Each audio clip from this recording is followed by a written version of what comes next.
السلام عليكم، حياكم الله. أحبتي في الله، اعلم أيها العاقل المتبصر أن الصمت نعمة عظيمة وفضيلة جليلة لا يعرف قدرها إلا من أنار الله بصيرته وفتح عليه من أبواب الرشد والحكم. فالصمت حفظ للنفس وستر للنقص وزينة في مواطن الوقار، وهو عبادة في مواطن الفتن، وهو خلق الأولياء وشعار الأتقياء وسياج العلم وقائد الحلم. يقول الحسن البصري رحمة الله تعالى عليه: لا تكن ولاها بالكلام ولا مستعجلا بالجواب، وتفكر قبل أن تنطق، فإن من كثر كلامه كثر خطأه، ومن كثر خطأه قل حياؤه، ومن قل حياؤه مات قلبه. أحبتي في الله، كم من رجل أهلكه لسانه، وكم من امرئ أفسد عقله بكلمة لم يفكر فيها، ولو أنه صمت لسلم. يقول علي رضي الله تعالى عنه: إذا تم العقل نقص الكلام، إذا تم العقل نقص الكلام. وقال رضي الله تعالى عنه أيضا: الصمت يكسبك المهابة ويعلمك الكرامة. الصمت يكسبك المهابة ويعلمك الكرامة. وقد جاء أيضا عن النبي صلى الله عليه وآله وسلم أنه قال: من صمت نجا، من صمت نجا. وفي حديث آخر: إن العبد ليتكلم بالكلمة، تأملوا، إن العبد ليتكلم بالكلمة من سخط الله لا يلقي لها بالا يهوي بها في جهنم 70 خريفا، 70 عاما، 70 سنة.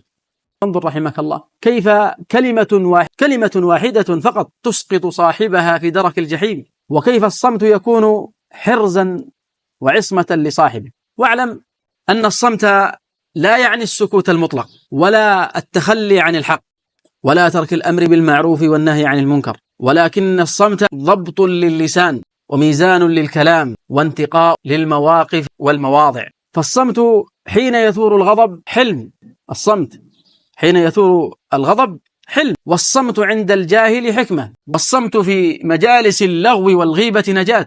ولو أن الناس سكتوا فيما لا يعنيهم لقلت الخصومات ولهدأت القلوب وصفت النفوس. تدبر قول الله تبارك وتعالى.